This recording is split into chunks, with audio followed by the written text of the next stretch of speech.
ஏன் நீங்க போய் அங்கேயே ஸ்கிரீன்லயே நடிச்சிட்டு இருக்க வேண்டியதானே? உங்களுக்கு மக்களுடைய வாழ்க்கை தான் கிடைச்சதா? கரூர்ல மட்டும் ஏன் இப்படி நடக்குது?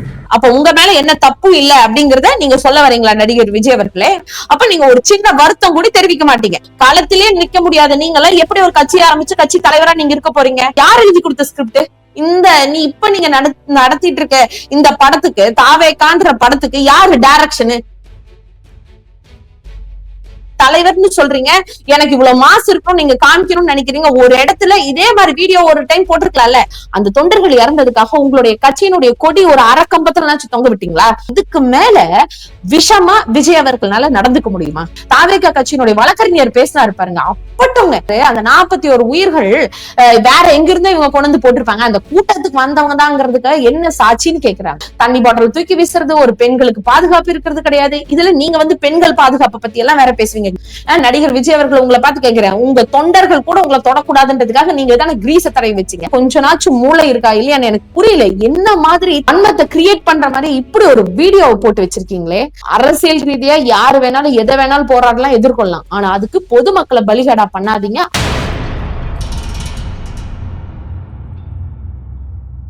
தமிழ்நாட்டுல இன்னைக்கு இவ்வளவு பெரிய ஒரு சம்பவம் நடந்துருச்சு.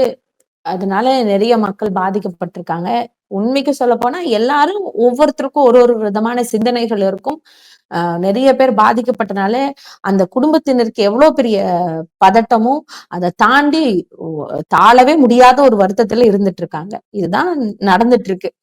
இதற்கு யாரு காரணகர்த்தா அப்படிங்கறதெல்லாம் யோசிக்கிறதுக்கு முன்னாடியே நம்ம நேரடியா விஷயத்துக்கு வரோம்னா இப்படிதான் சொல்லணும்.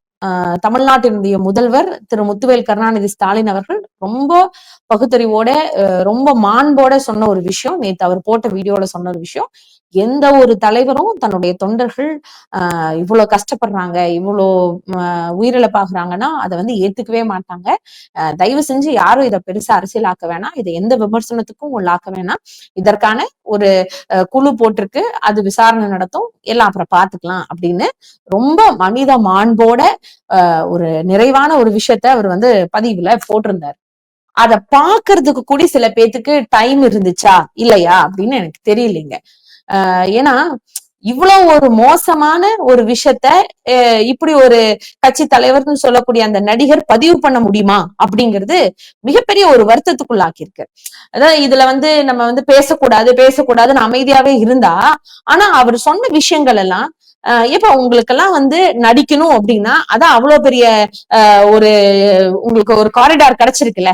நடிக்கிறீங்க, நீங்க தான் உச்ச நடிகர்னு சொல்றீங்க, நீங்க கோடிக்கணக்குல வருமானம் ஈட்டக்கூடிய ஒரு நடிகரா இருக்கிறீங்க. ஏன் நீங்க போய் அங்கேயே ஸ்கிரீன்லயே நடிச்சிட்டு இருக்க வேண்டியதானே? உங்களுக்கு மக்களுடைய வாழ்க்கை தான் கிடைச்சதா? அது சாதாரண மக்கள், ஒரு பாமர மக்கள், இவங்களோட வாழ்க்கை தான் கிடைச்சதா? இதை வச்சு அரசியல் பண்ணி நீங்கள என்னத்த சாதிக்க போறீங்க?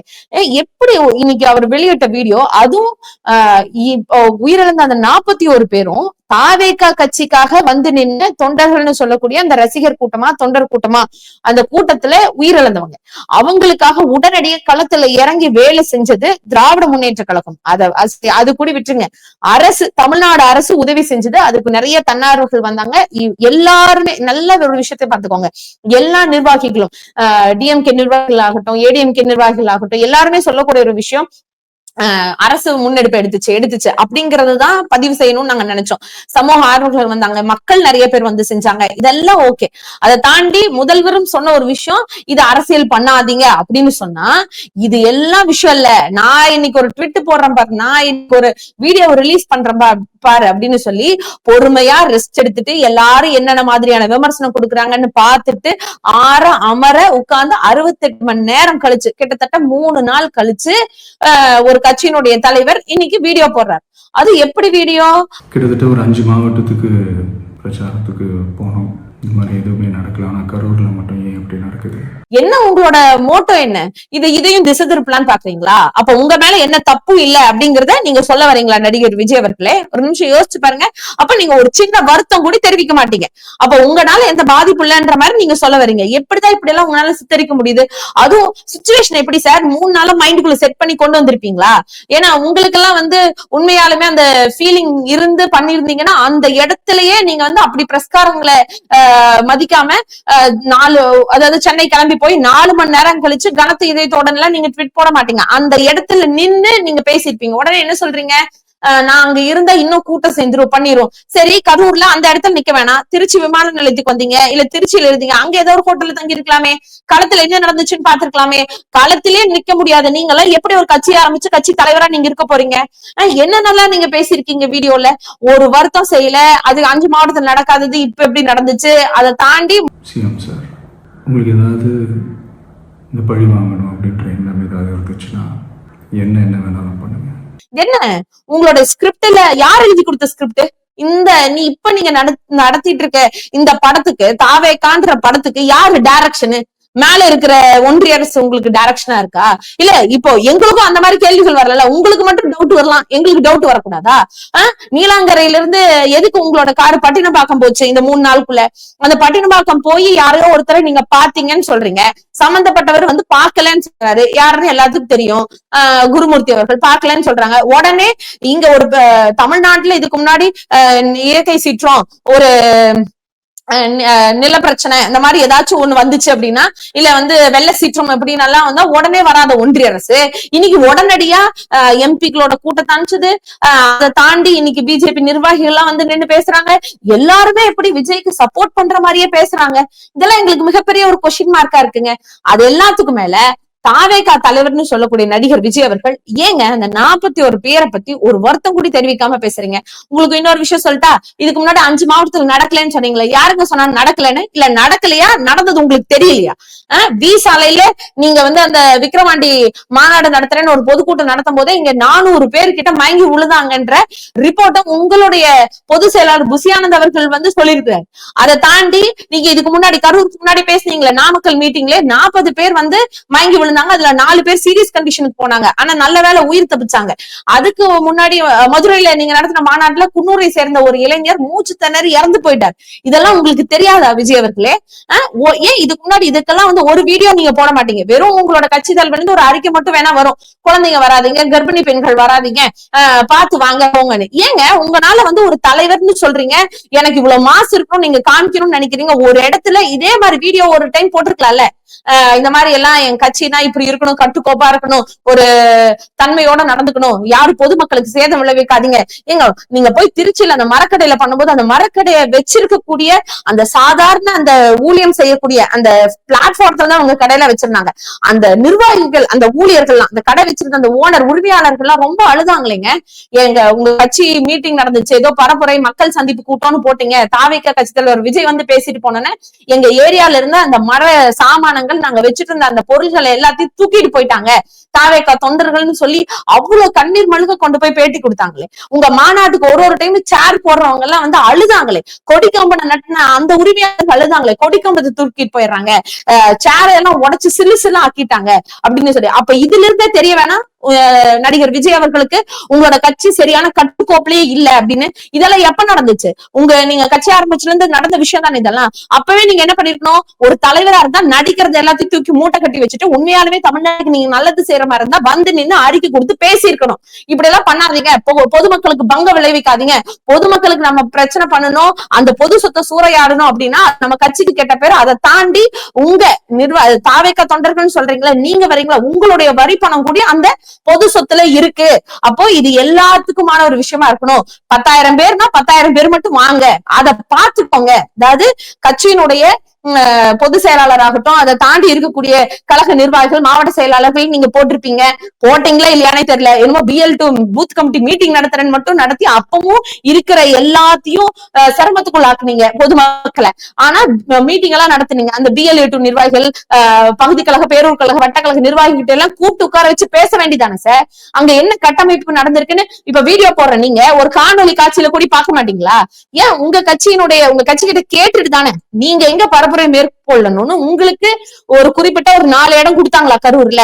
அந்த 4 இடத்துல உங்களுடைய தாவேகாவினுடைய இன்ஜினியரிங் விங் வந்து பார்த்து இந்த இடம் எங்களுக்கு போதுமானது, சரியாதான் இருக்கும், எங்களுக்கு 10,000 மக்கள் தான் வருவாங்க, அந்த அளவுக்கு தான் நாங்க கூட்டத்தை கூட்ட போறோம்னு நீங்க ரிட்டன்ல எழுதி கொடுத்த அந்த ஸ்டேட்மெண்ட் வச்சுதானே காவல்துறை இன்னைக்கு வந்து உங்களுக்கு பந்தோபஸ்து கொடுக்க வந்து நின்னாங்க.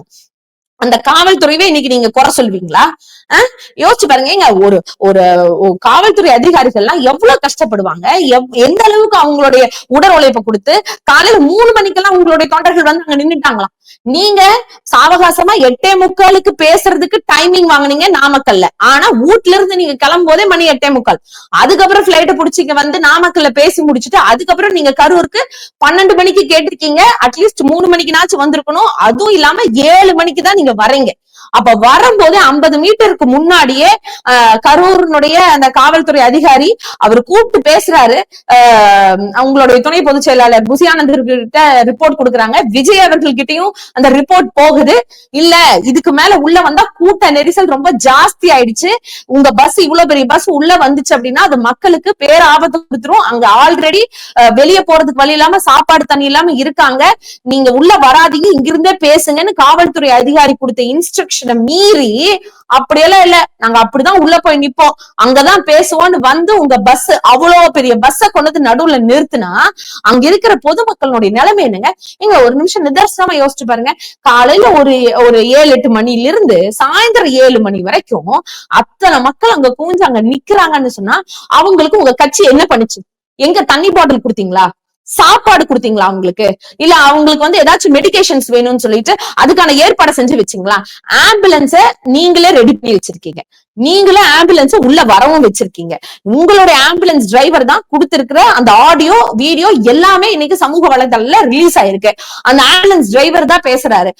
எங்களை தாவேக்க நிர்வாகிகள் அவங்கதான் சொன்னாங்க, இங்க ஏதாவது பிரச்சனை நடந்தாலும் நீங்க பக்கத்திலே இருங்க, அதுவும் விஜய் அவர்களுடைய அந்த பஸ்ஸுக்கு 200 மீட்டருக்கு தொலைவிலே நில்ல, நாங்க கூப்பிடும் போது உடனடியா வாங்க, இங்க மக்களுக்கு ஏதாவது பாதிப்புனா வரணும். எதுக்காக அந்த மாதிரி அந்த நிர்வாகிகள் கூப்பிட்டு ஆம்புலன்ஸ் கிட்ட சொல்லியிருக்காங்கன்னா அங்க தெரிஞ்சிருக்கு சிச்சுவேஷன். அப்பதான் அங்க ஏதோ பேடா இருக்கு, என்னமோ வந்து எல்லாம் மயங்கி விழுகுறாங்க, ஏதோ அவங்களுக்கு சரியில்லை, அவங்களுக்கு சரியா ஆக்சிஜன் போய் சேரல அப்படிங்கறதெல்லாம் தெரிஞ்சனாலதான் அந்த மாதிரி இன்ஸ்ட்ரக்ஷன் கொடுக்குறாங்க. அதுக்குள்ள எப்படி அதுவும் விஜய் அவர்கள் ஒரு பக்கம் பேசுறாங்கன்னா அவங்களுக்கு சொம்பு தூக்கறதுக்கு முட்டு கொடுக்கறதுக்குன்னே இத்தனை வலதுசாரி கட்சிகள், அதை தாண்டி இன்னைக்கு இருக்கக்கூடிய பிஜேபியில இருக்கக்கூடிய ஆட்கள், அதை தாண்டி இன்னைக்கு ஏடிஎம்கேக்காரங்க கூட இவ்வளவு சப்போர்ட் பண்றீங்க. என்னங்க நடக்குது எனக்கே புரியல. எல்லாத்துக்குமே மனிதாபிமானம்ங்கிறது ரொம்ப முக்கியம் இல்ல? இது எல்லாத்துக்கும் மேல ஒரு பெரிய ஒரு குற்றச்சாட்டு வைக்கிறீங்க. எப்படி செந்தில் பாலாஜி அவர்கள் உடனே வந்தாங்க? ஏங்க அவரு கரூர் மாவட்டத்தினுடைய செயலாளர், அப்புறம் எப்படி உங்க மாவட்ட நிர்வாகிகள் மாதிரி யாருமே தெரியாம கண்டுக்காம இருந்திருக்கணுமா? ஏங்க அவரு அவருடைய வேலையை செஞ்சாரு. இந்த மாதிரி மக்கள் அடிபட்டு இருக்காங்கன்னு தெரிஞ்சோன்னே அவரு அந்த ஏரியாவினுடைய சட்டமன்ற உறுப்பினர் உடனடியா அவரு போய் பாக்குறாரு, களத்தில் நிக்கிறாரு. முதல்வர்கள் சொல்றாங்க, சொன்ன இன்ஸ்ட்ரக்ஷனுக்கு அத்தனை பேத்துக்கு அத்தனை வேலையை செஞ்சு கொடுக்குறாரு. அதுக்கப்புறமா அவங்க எப்படியாச்சும் பாதுகாத்து கொண்டு போனதுக்காக சில ஆம்புலன்ஸுகள்லாம் அப்புறமா வருது, மருத்துவமனை கொண்டு போய் சேர்த்துறாங்க. அந்த நடந்த கதை எல்லாத்துக்குமே தெரியும். மருத்துவமனையில கூட, அதாவது பிரைவேட் ஹாஸ்பிட்டல் இருந்தா கூட கட்டணத்தை நாங்களே கட்டிடுறோம்னு சொல்லி அந்த அளவுக்கு துணிதமா வேலை செய்யறாங்க. இதெல்லாம் பத்தி பேசாம ஆனா இன்னைக்கு விஜய் அவர்கள் போட்ட வீடியோ எவ்வளவு ஒரு வன்மத்தோட நீங்க போட்டிருக்கீங்க. அந்த கரூர்ல மட்டும் ஏன் நடக்குதுன்னு நீங்க கேட்டீங்கன்னா அப்ப என்ன அர்த்தத்துல நீங்க கேக்குறீங்க? எப்படி மக்களை திசை திருப்ப பாக்குறீங்க? அப்போ நீங்க லேட்டா வந்தது தப்பு இல்ல, விஜய் அவர்கள் அப்படித்தானே? நீங்க லேட்டா வந்தது தப்பு இல்ல. அதுக்கப்புறம் உங்களுக்கு போலீஸ் அவர்கள் இன்ஸ்ட்ரக்ஷன் கொடுத்தும் 50 மீட்டருக்கு முன்னாடி நில்லுங்கன்னு சொல்லியும் இன்ஸ்ட்ரக்ஷன் கேட்காம நீங்க பாட்டுக்கு பொதுமக்கள் நடுவுல வந்து நின்னது தப்பு இல்ல. அவங்களுக்கு மூச்சு திணறல் ஏற்படுறத மேல இருந்து பார்த்தா தெரியுது. நீங்களே தான் வாட்டர் பாட்டில், நடிகர் விஜய் அவர்கள் வாட்டர் பாட்டில் தூக்கி வீசுறாரு. அப்படி வீசும் போது அங்கே தெரியுது கூட்ட நெரிசல் வருதுன்னு. அதை தெரிஞ்சும் உங்க ஸ்கிரிப்ட நீங்க முழுசா முடிக்கணும்னு சொல்லி பேசிட்டு போனதெல்லாம் தப்பு இல்ல. அதுக்கப்புறம் நாமக்கல்ல இருந்து கரூர் வர்றதுக்கு 4-5 மணி நேரம் டைம் எடுக்குது. ஆனா அதை தாண்டி கரூர்ல இருந்து இங்க பிரச்சனை நடந்துருச்சுன்னு தெரிஞ்ச உடனே திருச்சி விமான நிலையத்துக்கு 45 நிமிஷத்துல போய் சேர்றீங்க. அது தப்பு கிடையாது. அங்க இத்தனை பேர் 45 நிமிஷத்துல நீங்க விமான நிலையத்துக்கு போறதுக்குள்ளேயே 31 பேர் இறந்துட்டாங்கன்ற செய்தி பிளாஷ் ஆகுது.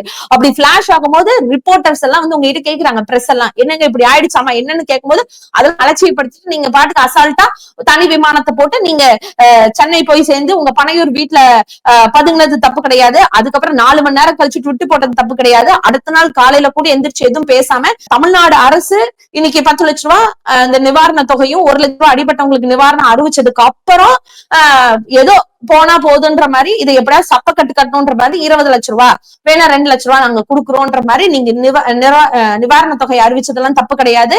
இதெல்லாம் எதுவுமே விஜய் அவர்கள் செஞ்ச தப்பே கிடையாது. அது எல்லாத்துக்கும் மேல 3 நாள் வாயவே திறக்காம இருந்தீங்க பாத்தீங்களா? அதுக்கப்புறம் கொடுத்த ஸ்கிரிப்ட் படி யாரு உங்களை டைரக்ட் பண்றாங்களோ அந்த டைரக்டர் என்ன சொல்றாங்களோ அதப்படி கேட்டு இன்னைக்கு ஜாலியா ஒரு சேரு முன்னாடி கேமரா அப்படியே பயங்கரமா உட்கார்ந்துட்டு அது நடிப்பா, ஏன்னா நடிப்புனா கூட கொஞ்சம் உணர்ச்சி இருந்திருக்கணும். அதுல எந்த உணர்ச்சி இருந்த மாதிரி தெரியல. ஏதோ பேசணுமே நீங்க பேசிருக்கீங்க. எப்படி சார் இப்படி எல்லாம் உங்களால முடியுது? ஏன் சார் உங்களுக்கு நீங்க எல்லாம் எதுக்கு சார் நீங்க கட்சி ஆரம்பிக்கிறீங்க, என்னமோ பண்றீங்க, எல்லாம் செய்யுங்க. அப்பாவி ஜனங்களை ஏன் உங்க வலையில மாட்டி சிக்கி தவிக்க வைக்கிறீங்க?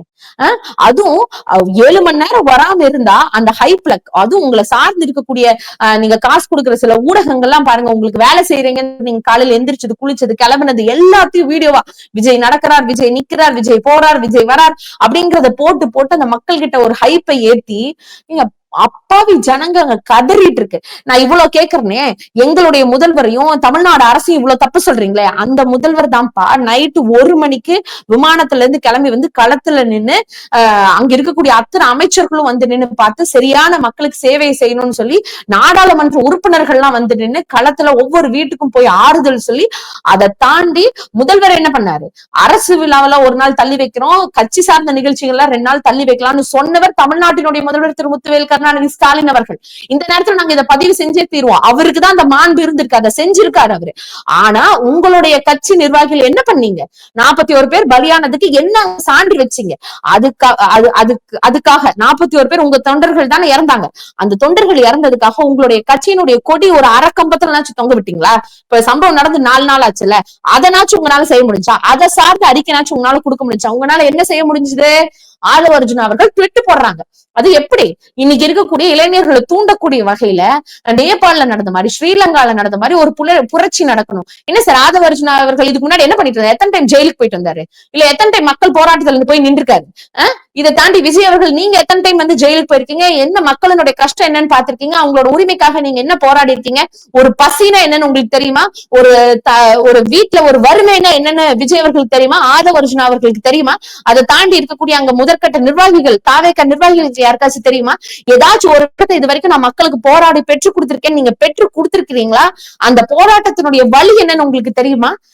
எதுவுமே இல்லாம, ஒரு வரலாறே இல்லாம ஒரு கட்சி என்னமோ ஆரம்பிச்சிட்டீங்க. ஆனா உங்களுக்கு நான் பொய்யா சொல்லுங்க. நான் ஒண்ணு கேக்குறேன் பாருங்க, உங்களுக்கு உயிர் சேதம் ஆகக்கூடாது, உயிர் பிரச்சனை வரக்கூடாதுன்னு பிரிவு பாதுகாப்பாங்க தெரிஞ்சதுல ஒன்றிய அரசு கிட்ட இருந்து. அது எப்படிங்க உடனே ஒன்றிய அரசும் கொடுத்துச்சு பாருங்க உங்களுக்கு எல்லாம் பிரிவு பாதுகாப்பு வேற. ஏன்னா கட்சியே இன்னும் ஆரம்பிக்கல, நீங்க தலைவர்னு சொன்னதுக்காகவே அவங்க பாதுகாப்பு எல்லாம் வேற கொடுத்தாங்க. அப்ப உங்களை சார்ந்து வர அந்த ஜனங்களை நல்லா பாத்துக்கணும்னு ஏன் சார் தோணல? போய் அவங்களோட அரசியலை அவங்க கிட்டயா சார் காமிப்பீங்க? நீங்க வந்து ஒரு இன்னைக்கு திராவிட முன்னேற்ற கழகம் நல்ல முறையில போயிட்டு இருக்கு, அந்த அரசு நல்லா இயங்கிட்டு இருக்கு அப்படின்றதுக்காக அந்த காழ்ப்புணர்ச்சி பேர்ல இப்படியா வந்து ஏதாச்சும் இங்க ஒரு பிரச்சனையை கிளப்பணும்ன்றதுக்காக இந்த மாதிரி ஒரு பிம்பத்தை கையில் எடுத்திருக்கீங்க. எங்களுக்கு எல்லாம் அப்படிதாங்க தோணுது. யார் தெரியுமா சார் ஒரு நல்ல தலைவர்? அம்மையார் ஜெயலலிதா அவர்கள் முதல்வரா இருந்த ஒரு நேரம், அப்போ மேயரா வந்து சென்னையினுடைய மேயரா ஸ்டாலின் அவர்கள், நம்மளுடைய தமிழ்நாட்டு முதல்வர் அவர்கள் அங்க இருந்தாங்க. அப்ப இருக்கும்போது அந்த அம்மையார் ஒரு பிரச்சனை பண்றாங்க. என்னன்னா மேம்பாலம் கட்டினதெல்லாம் ஊழல் அப்படின்னு சொன்ன உடனே ஸ்டாலின் அவர்கள், நம்மளுடைய முதல்வர் அவர்கள் வீட்டுல எந்த விதமான ஐடி ரைடு எல்லாம் போல, ஆனா அதை சார்ந்து இருக்கக்கூடிய உங்க நண்பர்கள் கட்சிக்காரங்க வீட்டுல எல்லாம் ஐடி ரைடு போனாங்க. யார் தெரியுமா உண்மையான தலைவர்?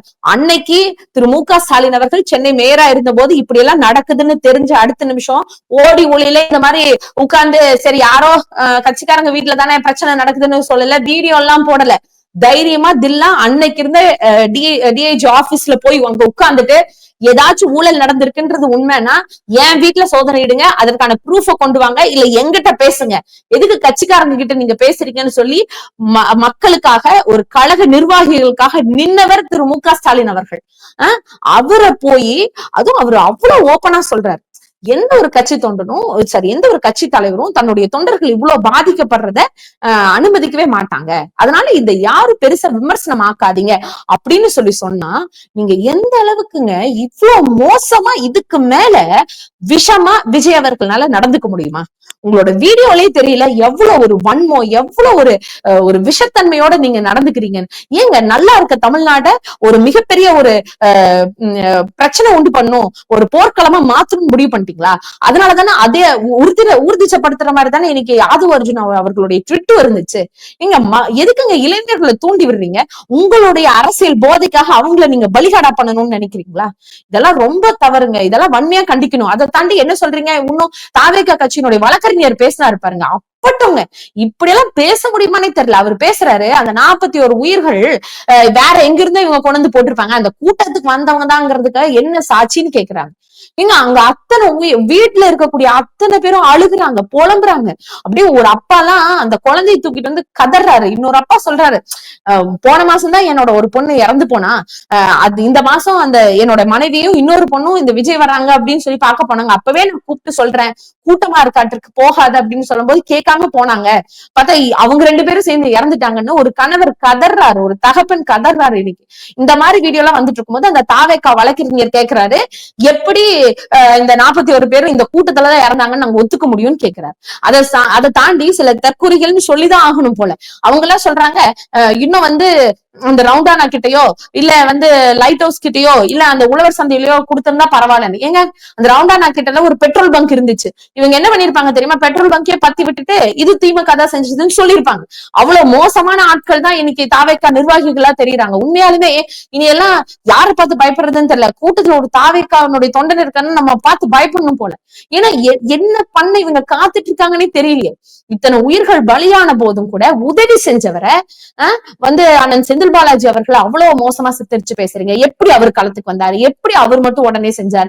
எப்படி உங்களுக்கு என்னங்க தெரியும்? அவர் உண்மையாலுமே ஒரு சாதாரண ஒரு தொண்டரா இருந்தாலும் வந்தாங்கன்னா வாங்கன்னு முன்னாடி கூப்பிட்டு முன்னுரிமை கொடுத்து அவர் பேசக்கூடிய ஒரு மனிதர் தான். அவர் மட்டும் இல்ல, செந்தில் பாலாஜி அவர்கள் மட்டும் இல்ல, இருக்கக்கூடிய முதல்வர் வரைக்கும், அதாவது இருக்கிற சக அமைச்சர்கள் இருந்து முதல்வர் வரைக்கும், மாவட்ட செயலாளர் இருந்து எல்லாருமே கட்சியில இருக்கக்கூடிய தொண்டர்கள் கிட்ட போய் பேசக்கூடிய அளவுக்கு, அதை தாண்டி மக்களினுடைய பிரச்சனை என்னன்னு கேட்கக்கூடிய அளவுக்கு தான் இருக்கு. ஏன் அதுக்கு முன்னாடி கரூர்ல முப்பெரும் விழா நடக்கல? எத்தனை நாள், அதாவது அந்த 7 நாள் 8 நாள் அந்த தொடர் வேலை இருந்துட்டே இருக்கும் போதும், அதாவது ஒரு மாசம் நடந்துச்சு, ஆனா 7-8 நாள் அந்த தொடர் வேலை இருந்துட்டு இருக்கும் போதும், அதுதான் ஒரு கட்சியினுடைய கட்டமைப்பு அப்படிங்கிறது. கரூர் கழகத்தினுடைய நிர்வாகிகள் அத்தனை பேரும் அந்த இடத்துல இருந்தாங்க. அதை தாண்டி ஒரு அமைச்சர்களா வந்து கரூர் வந்து பார்வையிட்டு போனாங்க. நேரு அண்ணா வந்தாரு, அன்பில் மகேஷ் அண்ணா வந்தாரு, டிஆர்பி ராஜா அண்ணா வந்தாரு. அதை தாண்டி கழகத்தினுடைய இணை செயலாளர், துணை பொதுச் செயலாளர், அவங்க எல்லாருமே வந்து பாத்துட்டு போனாங்க. எல்லாருமே வந்து கரெக்டா இருக்கா, நாளை தலைவர் வராரு, சரியா நடக்குதா, துணை முதல்வர் அவர்கள் வந்தாங்க, அவங்களும் வந்து அந்த கரூருடைய முப்பெரும் விழா கரெக்டா இருக்கான்னு பார்த்தாங்க. அதை தாண்டி 2 நாளைக்கு முன்னாடியே ஒவ்வொரு மாவட்ட செயலாளர்களுக்கும் கழக நிர்வாகிகளுக்கும் வட்டக்கழக பேரூர் கழக கிளை நிர்வாகிகளுக்கும் ஒரு ஃபார்ம் கொடுக்கப்பட்டுச்சு. எத்தனை பேர் வருவாங்கன்ற அந்த கட்டமைப்பு வச்சோம். எல்லாத்துக்கும் பஸ் ரெடி பண்ணாங்க, எல்லாத்துக்கும் ஃபுட்டு கொண்டு போய் கொடுத்தாங்க. அதை தாண்டி அந்த தண்ணீர் பாட்டில் வரைக்கும் எல்லாத்துக்கும் கிடைக்குதான்னு பார்த்து 4 மணிக்கு ப்ரோக்ராமுக்கு 2 மணிக்கெல்லாம் அந்த இடத்துக்கு வரணும்னு சொல்லி அவ்வளவு ஒரு கட்டுக்கோப்பா பண்ணோம். இது ஒரு பொதுக்கூட்டம், இது ஒரு மாநாடு.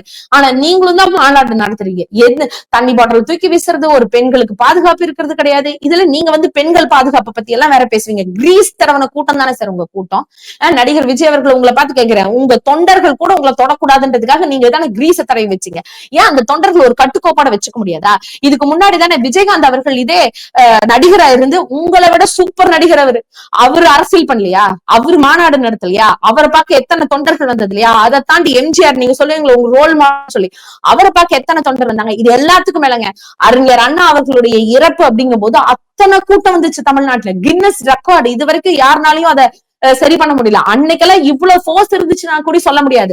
ஆனா அறிஞர் அண்ணா அவர்களுடைய மறைவுக்கு வந்த இரங்கல் கூட்டத்தை சரியா கொண்டு போய் நடத்துச்சு அன்னைக்கு தமிழ்நாடு அரசு. அப்படிங்கும் போது எல்லாம் யோசிச்சு பார்க்கணும்.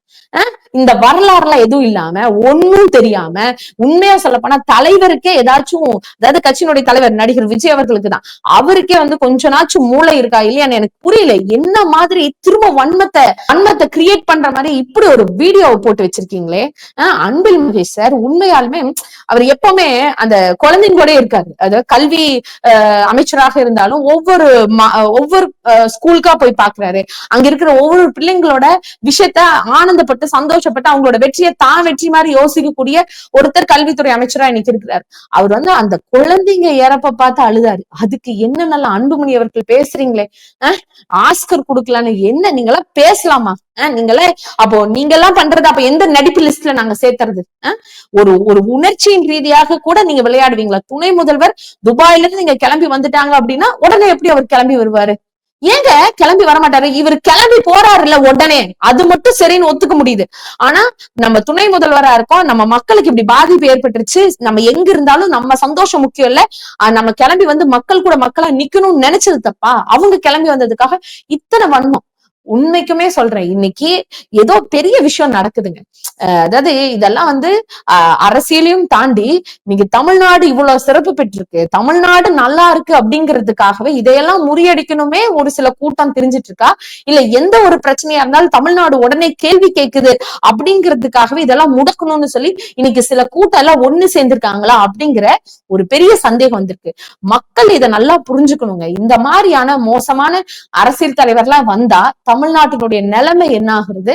ஒரு 3 நாள் கழிச்சுதான் ஒருத்தர்னால வீடியோவே போட முடியும். அந்த வீடியோ முழுக்க வன்மமா இருக்கு அப்படின்னா இந்த நடிகர் விஜய் அவர்கள் எவ்வளவு ஒரு தாட் ப்ராசஸிங் அவரோட எவ்வளவு கண்டாமினேட் ஆயிருக்கும், எவ்வளவு பிரச்சனைகள் இருக்கும்னு யோசிச்சு பாருங்க.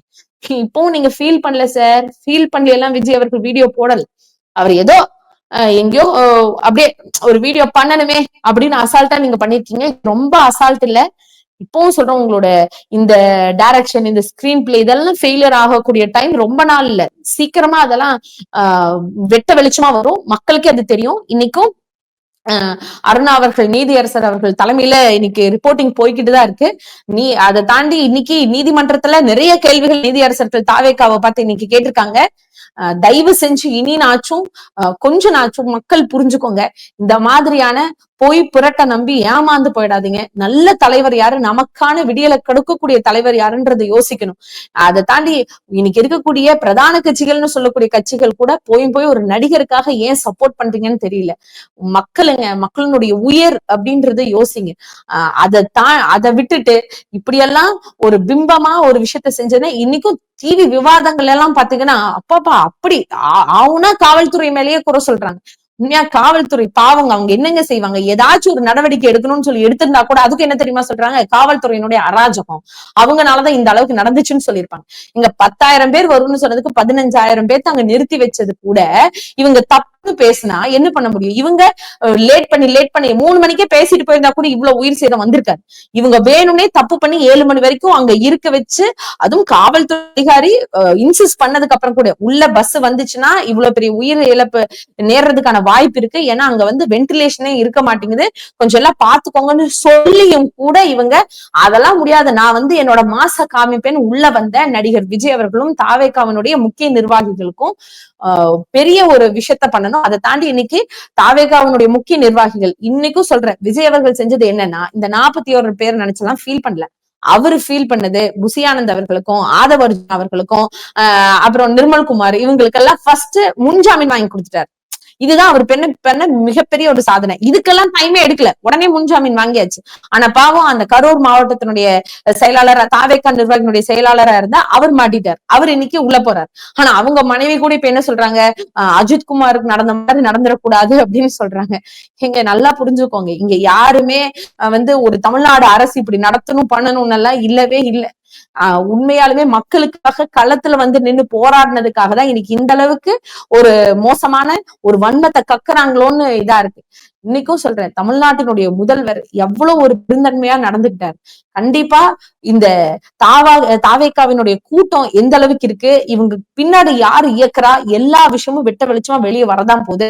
அது விஜய் அவர்களுக்கு மிகப்பெரிய ஒரு ஸ்கிரீன் பிளேவாவும் மிகப்பெரிய ஒரு பதிலடியாவும் தமிழ்நாட்டு மக்களே திருப்பி கொடுப்பாங்க. ஏன்னா இன்னைக்கே பாதி பேர் தெளிஞ்சாச்சு, இன்னும் கொஞ்சம் பேர் அவங்களும் புரிஞ்சுப்பாங்க. தயவு செஞ்சு ஏதோ சப்போர்ட் பண்றோன்ற பேர்ல ஒரு 41 பேர் உயிரிழந்ததுக்கு காரணமாக இருந்த ஒருத்தர், எங்களுக்கும் அப்படிதாங்க தோணுது, அவர்தான் காரணம். அவர் வந்து சரியா இருந்து இவ்வளவு கூட்ட நெரிசலா இருக்கு எனக்கு பார்க்கும்போது தெரியுது, நான் வரமாட்டேன்னு திருப்பி போயிருந்தா பிரச்சனை இல்லை. பிரச்சனை நடந்ததுக்கு அப்புறம் திரும்பி போனவர் முன்னாடியே திரும்பி போயிருந்தா கூட ஒரு மரியாதை இருந்திருக்கும். ஆனா அவருதான் முழுக்க முழுக்க காரணம். ஆனா அவருக்காக போய் இந்த ஸ்டாண்ட் வித் விஜய்ன்னு எல்லாம் போடுறீங்க பாருங்க, தயவு செஞ்சு உங்க அம்மா அப்பாவை மனசுல நினைங்க. அதை தாண்டி இந்த விர்ச்சுவல் வாரியர்ஸ்ன்னு சொல்றவங்க ரொம்ப மோசமா நடந்துக்காதீங்க. கொஞ்ச நாச்சும் புரிதலோட, நம்மளும் படிச்சிருக்கோம், நம்மளுக்கும் அறிவு இருக்கு தெளிவு இருக்குன்னு புரிஞ்சு நடந்துக்கோங்க. இதைதான் கேட்கிறேன். விஜய் அவர்களுடைய வீடியோவை வன்மையா கண்டிக்கிறோம். கொஞ்ச நாச்சும் அரசியல் முதிர்ச்சியோட என்ன நடந்துச்சுங்கிற ஒரு தெளிவு அறிவோட நடந்து, இனிமேல் ஒவ்வொரு மீட்டிங்க்கு உங்களுக்கு எல்லாம் நியாயப்படி கேட்டா இனியெல்லாம் நீங்க மீட்டிங் நடத்துறதுக்கு அனுமதியே கொடுக்க கூடாது. அப்படியெல்லாம் கிடைச்சா கூட கொஞ்சம் பார்த்து நிதானமா பண்ணுங்க. ஒரு சிறந்த உதாரணம்னா, உங்க பஸ் வந்துட்டு இருக்கும் போது உங்க நிர்வாகிகள் வருது, பைக் அடிபடுது, அந்த டயர்ல மாட்டுறாங்க. அதுக்கு கூடி விஜய் அவர்களுடைய பஸ் நிறுத்த கிடையாது. என்ன ஆச்சுன்னு அந்த நிர்வாகியை பார்க்க கிடையாது. இது எல்லாமே சமூக வலைதளத்துல இன்னைக்கு பகிர்ந்துட்டு தான் இருக்காங்க. இதுக்கெல்லாம் ஃபர்ஸ்ட் நீங்க என்ன பதிலு, உங்களுடைய கட்டமைப்பு என்ன, அதெல்லாம் பேசுங்க. அப்புறம் மத்தது என்ன பழி வாங்குங்க, என்ன இது பண்ணுங்கன்னு இந்த சினிமா டயலாக் எல்லாம் அடிக்கலாம். சரிங்களா விஜய் அவர்களே? அதனால எது பேசினாலும் இனி தெளிஞ்சு புரிஞ்சு சரியா பேசுங்க. இப்பவும் சொல்றோம், அரசியல் ரீதியா யாரு வேணாலும் எதை வேணாலும் போராடலாம், எதிர்கொள்ளலாம். ஆனா அதுக்கு பொதுமக்களை பலிகடா பண்ணாதீங்க. அவங்கள ஆதாயமா வச்சு நீங்க அதுல குளிர் காயாதீங்க. இப்பவும் சொல்றேன், நடிகர் விஜய் அவர்களுடைய சுயலாபத்துக்காக, அவருடைய அந்த மாசு, அவருடைய அந்த தற்புகழ்ச்சிக்காக தான் இவ்வளவு பெரிய இழப்பு நடந்திருக்கு. இனிமேல் இதை திருத்தியே ஆகணும். இதை சரியா மக்கள் புரிஞ்சுக்குவாங்கன்னு நம்புறேன். நன்றி. உங்களுக்கு எவ்வளவு ஒரு இது இருந்தா, மனசுக்குள்ள எந்த ஒரு தைரியம் இருந்தா இந்த அளவுக்கு உங்களால பேச முடியும். ஆனா அப்ப நம்ம சொல்லலாமா தோழர், ரொம்ப கிரிஞ்சா பேசிருக்கீங்க, சும்மா உடான் சுட்டிருக்கீங்க, நல்ல டயலாக் ப்ரிப்பேர் பண்ணிருக்கப்பா, அடிக்கடி இந்த டயலாக் மறந்துருச்சுன்னு சொல்லி ஸ்கிரிப்ட் பேப்பரை பாத்தியா அப்படின்ற மாதிரி நாங்க கேட்கலாமா? இதுல அவரு வேற ஃபர்ஸ்ட் அங்கிள்னு சொல்லிட்டாரு, ஃபைனல் டச்ல தாய் மாமாவா எங்க சார் போனாரு இத்தனை நாள்? 50 வருஷமா அந்த தாய் மாமா எங்க போனாரு? ஒரு தாய் மாமான்னு என்ன பண்ணணும்?